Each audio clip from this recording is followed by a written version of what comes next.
economy growth has since expanded slavery, which now, here in the 1830s, we have 2 million slaves and growing.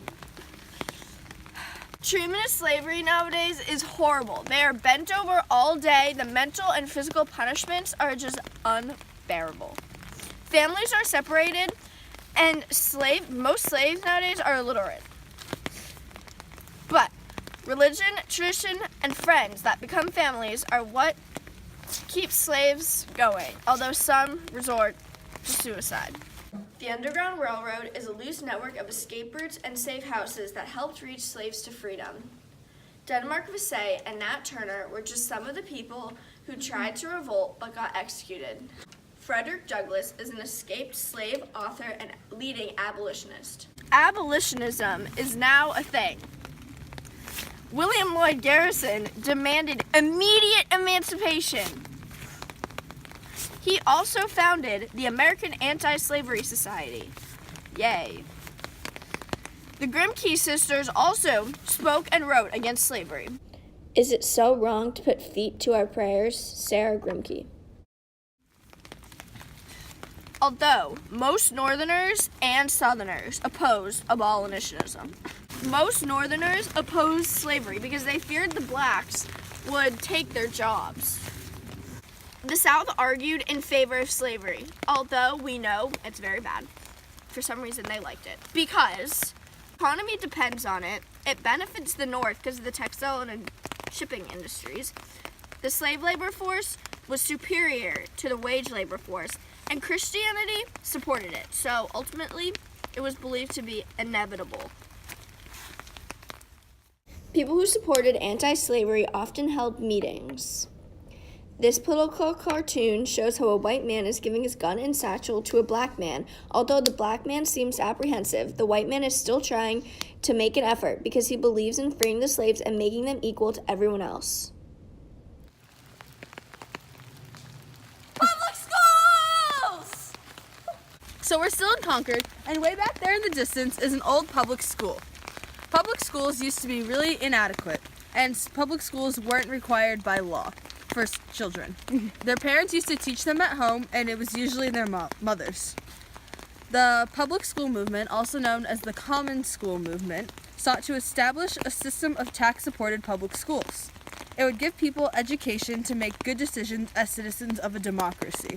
This will allow the economy to be better, and the workers would be well educated.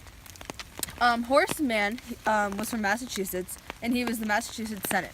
He pushed for a state board of education, and he argued for free public schools and required attendance, state oversight of local schools, standardized school calendars, adequate school funding, abolishment of corporal punishment, and training for well-educated professional teachers. He had a nationwide influence. State legislators across the country set funds aside to support free public schools. School is now the new normal. The percentage of American children going to school has almost doubled since Horace. Women also petitioned local legislators to support public education and become teachers in new schools. The American Spelling Bee by Noah Webster was written in the 1780s and is still the most popular school book taught in the public schools. Webster created his own system of writing and spelling that reflected America's honesty and directness. It also shows America's differences from England. This is an example of a public school. The public school movement fought to build schools like these so the future generations would be educated. Here in front of you lies the dignified Horace Mann. He is the Massachusetts Senate and plays a major role in building and establishing public schools.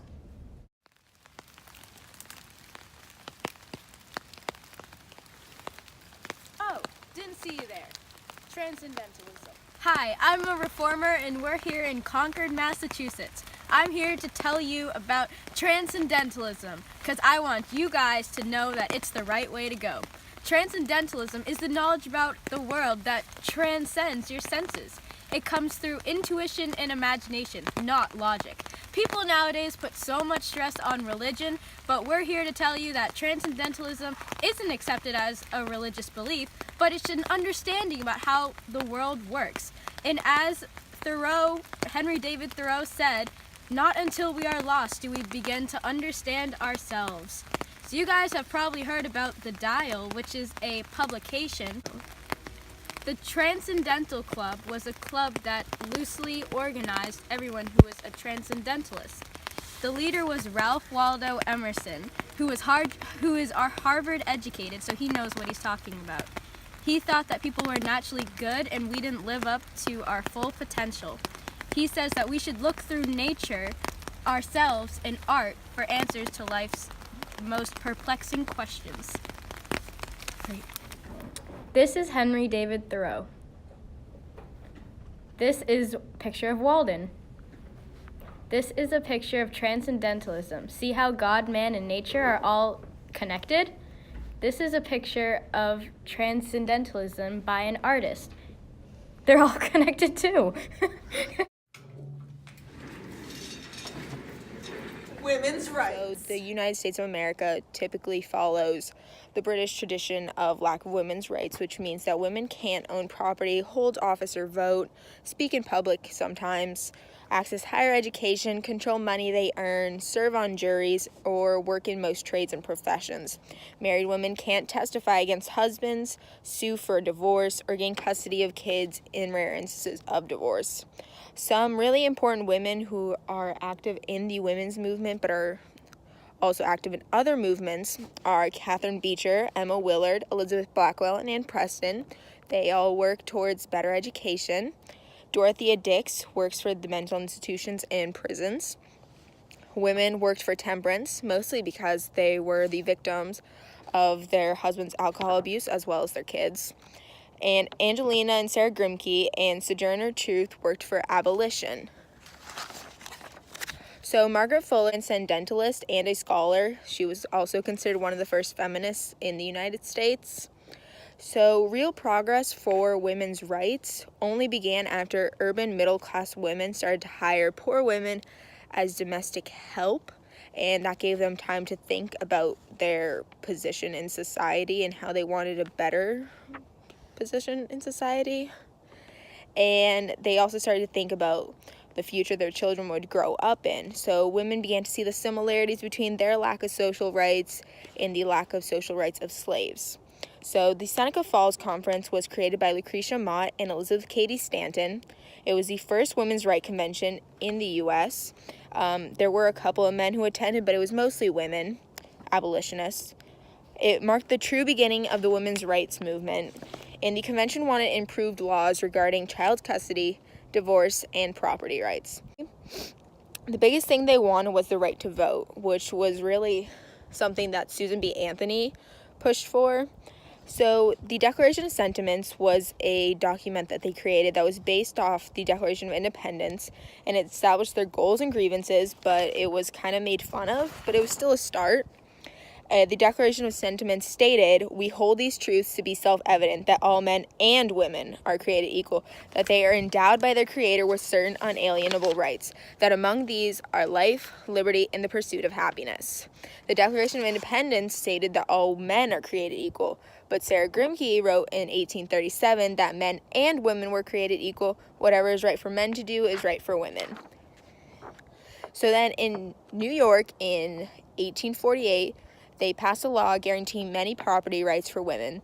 Stanton, Elizabeth Cady Stanton, pushed for the law, and 12 years later, it was made more comprehensive. It became a model for similar laws in other states. Amelia Bloomer advocated for the emancipation of women from temperance, impertinence, injustice, prejudice, and bigotry, and also pants that would allow for better mobility. They were nicknamed Bloomers after Amelia Bloomer. And she did all of this in her newspaper, The Lily. This political cartoon shows a woman tied up in silence, and she's standing in front of a man. The sash around her body says things like limitations, custom, and prejudice. This political cartoon depicts several women on a steamroller with sashes that say equal suffrage, which is the right to vote, on them, crushing rocks that say opposition that are in their path. This is a picture of Elizabeth Cady Stanton and Lucretia Mott.